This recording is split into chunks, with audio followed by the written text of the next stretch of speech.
Peace, everyone. My name is Jasmine. Today is April the 30th, 2024, and this is my journal entry. So, last night I had an episode of sleep paralysis, and I could not move when I was waking up. So, I decided to do some research on it and talk to y'all about it. Um, so, let's hop right in. It may be a two-part, but I'm going to try to get it done in one part.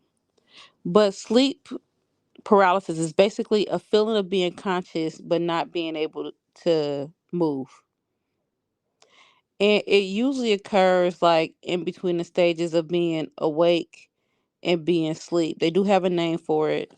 So like if you happen to have sleep paralysis, um when you're falling asleep, it's called hypnagogic.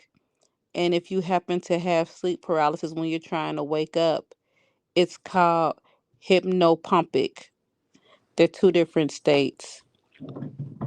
Now, um, sleep paralysis can last from seconds to minutes. And for some people, it can feel frightening. Like you ever been asleep and you wake up and you can't move and you're like, I can't move, I can't move. It's like that type of feeling. Um, Also, it involves like hallucinations and stuff like that, but we'll get to that stuff. First, I would like to talk about the sleep cycles so we can understand what's happening when we're asleep.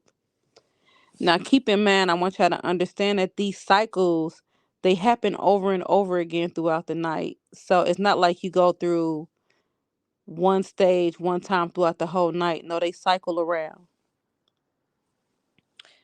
The first cycle is stage one, or we call it N1. And that's non an NREM is non-rapid eye movement states. So the first stage is when a person falls asleep. It usually occurs about 1 to 7 minutes after falling asleep. The body's not usually fully relaxed. And also during this time, the body and your brain activity begin to slow. There are also like mild changes like within your back brain activity as well, but you can still easily be roused or awakened. So then when you go to stage two of sleep paralysis, this is when like your body temperature starts to drop. And this stage can last about maybe 10 to 25 minutes. Your muscles begin to relax, your breathing deepens, your heart rate slows. You may have like short bursts of brain activities, but not much. Don't forget, I said these things cycle back around again, and each time these things cycle around, this second stage right here becomes longer. And usually, people spend about half their night out of all the cycles. Half your night is spent in the second stage. The next stage is which is stage three or N3. That's your deep sleep stage. It's harder to wake someone up when they're in this stage. Your muscle tone, your pulse, your breathing rate, everything decreases. Your brain goes into what it's called the delta phase. This stage is very critical for your body to recover, and it's also critical for growth. It also contributes to insightful thinking, creativity, and memory. Most of the time during deep sleep, that's like deep sleep is the longest during the first half of the night. The second half of the night is really not that long, and this stage can last anywhere from 20 to 40 minutes. So, around 90 minutes into your sleep, you go into REM, which is rapid eye movement. Here is when your brain level increases, and during rapid eye movement, your brain looks like it would look if you were awake. Very similar. Um, but your body is in muscle atonia. Atonia is temporary paralysis of the muscles, except for the eyes and muscles that control breathing. Everything else is completely paralyzed. You cannot move. This part of your sleep, it functions in like memory, creativity, and learning. This is the stage where you dream. Side note though, dreams can occur in the other stages, but it's less common and less intense than in the REM period. When you're in your REM state, which is the rapid eye movement state, your dreams they appear more vivid, very strong. So sometimes if you wake up and you've had a very vivid dream and you've remembered your dream, it's probably because you were disturbed right in the middle of rapid eye movement where you were having these dreams. The funny thing about this is that only 25% of your night, which is very little, is spent during this stage. Facts about sleep. Number one, stages of sleep change dramatically over a person's lifetime. So newborns they spend a lot of time in rapid eye movement, but the older we get, the less time we spend in rapid eye movement, which means the older we get, the less we dream. Irregular or insufficient sleep. I'm sorry, y'all reading from my notes. Irregular, insufficient sleep can also lead to abnormalities in your sleep pattern. And also, certain drugs affect your sleep cycle, of course. Like alcohol can decrease your rapid eye movement cycle early in the night, but it can rebound and prolong it at the end of the night. Also, sleep disorders like insomnia, obstructive sleep apnea, and RLS, which is restless leg syndrome, all can interrupt your sleep pattern. So, let's talk more about sleep paralysis. There are two types of sleep paralysis out there. There's isolated sleep paralysis, and that means it's not connected to any condition. But there is also recurrent sleep paralysis, and it involves like multiple episodes. So basically, it can be associated with illnesses like narcolepsy, um, and stuff like that. Also, like certain illnesses, mental illnesses, and stuff like that, that can cause you to have more recurrent episodes of sleep paralysis. Another factor that comes is there's things that you might feel is hallucinations. Like we can see things during sleep paralysis. And the first one is it's called they call it intruder. So an intruder involves the perception that a person or presence is in a room. So some people during this phase might see like they might feel like they're in danger, or some people may see like somebody that passed away, or they might see like an extraterrestrial. Some people report seeing demons, angels, shadows, or any other worldly beings. They'll see them in this stage of sleep paralysis. The next one, they call it vestibular motor, and it includes feelings of movement or out of body sensations, basically astral travel or astral projection. Um, so usually, like when you feel like you're astral traveling or you're leaving your body can't move, so you often feel like you're in sleep paralysis, especially if you're conscious of it. The third stage is another type of hallucination is chest pressure, and that's when you feel like they also call it incubus. That's when you feel like there's something sitting on your chest or you're suffocating. Now, there is a lot of mystery around the cause of sleep paralysis. But they did notice that like you are more likely to have sleep paralysis if you have things like I said, OSA, which is obstructive sleep apnea, circadian rhythm disorder, and chronic insomnia. Also, people with PTSD and anxiety are often linked to sleep paralysis too. And possibly due to people with PTSD and anxiety tend to have insomnia. So I think that insomnia can be the biggest culprit here. Also, people who lucid dream or tend to dissociate from their environment tend to suffer from sleep paralysis as often. I can say that if you have PTSD or if you've been through like an extreme traumatic event, some people tend to want to dissociate. And when you dissociate, you're more than likely to have sleep paralysis. You know, you kind of dissociate from yourself.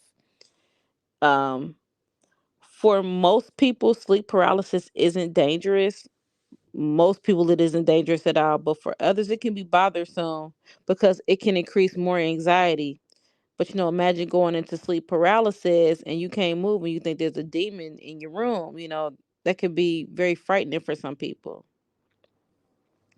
How can you like lessen your chances of having sleep paralysis? There's no real like medication treatment for it or anything like that.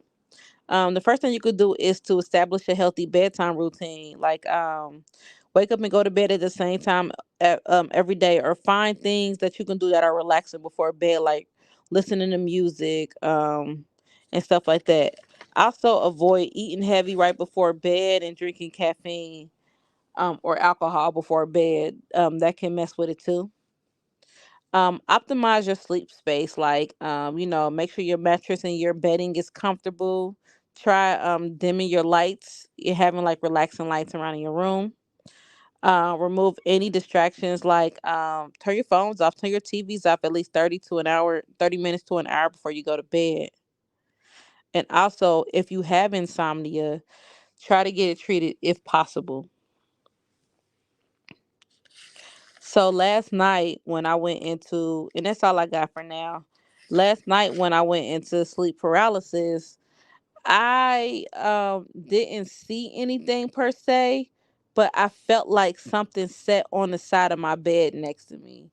I didn't panic because I go into sleep paralysis so much. I know better now to just relax and allow myself to come out of it. And usually within a few minutes, I come out of it. But there was a time when I didn't. True story.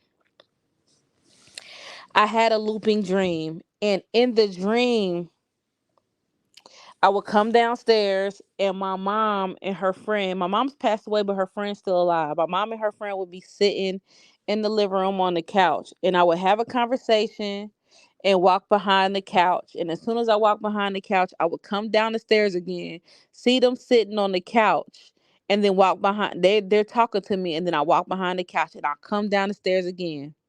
So when I realized in a dream that this dream was looping, I'm like, oh my gosh, I'm about to be stuck here forever. I got to get out. So by this time, I'm trying something different. I tried to go out a different door, but when I went out of a different door, I ended up coming right back down the steps. I was stuck in this flipping dream. So finally, when I screamed to wake up, I woke up, but I was in sleep paralysis and I could not move. And it felt forever. And what it ended up happening was I went right back into that looping damn dream, going down the stairs. It was to the point to where I was screaming to my mama and my babysitter, like, wake me up. You gotta wake me up. I'm dreaming I'm gonna be stuck here forever. Wake me up. And they just looked at me like I was crazy. Like, we're not about to wake you up. I'm like, please, mommy, please wake me up. Wake me up. But my mom didn't say nothing. She just continued talking to her friend. And I kept looping. And then when I would wake up, I would be stuck in sleep paralysis. And then I would loop back into the dream. So finally, I went into another dream. What I did was, instead of going out the side door, I just said, look, since y'all not gonna let me wake up, I'm just gonna enter another dream through this door. And I walked through the flipping door and I was in another dream. This was insane. So in this dream, it was dark outside. We were driving to a funeral. It was me and three of my friends, and we were on this cobblestone road. And for some reason, I didn't go with them until it was this huge cathedral on this back road. It looked like old times, but there were like modern cars there. And the cathedral was huge, but for some reason, I didn't go in the funeral. I stayed outside in the car, and then this man waved me down, and he was like, "You Jazz the medium." And I was like, "Yep." And he was like, basically, he was like, "Bitch, I'ma kill you because you told my wife to leave me." And I could not flip and move to save my life. I was stuck. Like, and then when I tried to wake up again, I was in sleep paralysis, and I went back into this dream. So when I went back into the dream, I ran to the church, tried to open the church doors, and there was black smoke coming out of the church like it was on fire. So I ended up running downstairs in the basement of the church, and there was this woman down there, and she was dancing to these African drums, and she had this smoke going everywhere. It was just a crazy dream. And finally, I looked at her and I said, I really need to wake up from this dream. And she said, well, baby, wake up. And then I finally woke up. I woke up to the news that the Notre Dame, the cathedral, the church, and I think it's in Paris. It was on fire. But that was like the most frightening looping dream slash sleep paralysis episode that I had. I don't know how I got there or how I ended up there, but that is the craziest one. If you had any crazy stories about sleep paralysis, I would like to hear them. I am going to do another episode, and I'm going to talk about culturally and spiritually what sleep paralysis can mean. But I wanted to get the kind of like the science behind it at first. But I want to hear your stories about sleep paralysis, and if you give me permission, I'll remove your name. I would like to share your stories about sleep paralysis. If you want to share your story with me, you can email me at jazzthemedium.com. You can inbox me on Facebook at Jazz the Medium, TikTok at Jazz the Medium, or Instagram at Jazz the Medium. Or if this you watching this video on YouTube, you can hit me up on YouTube. I want to hear your story about your episodes of sleep paralysis, and I also want to know, how did it make you feel and how did you come out of it. With that being said, I love you all. Don't forget to love on yourselves 11 times in the morning, 11 times at night in that mirror. Do something nice for yourself, and make sure you tell the ones that you love them every day, because you never know when it's going to be their last day or even your last day. Peace.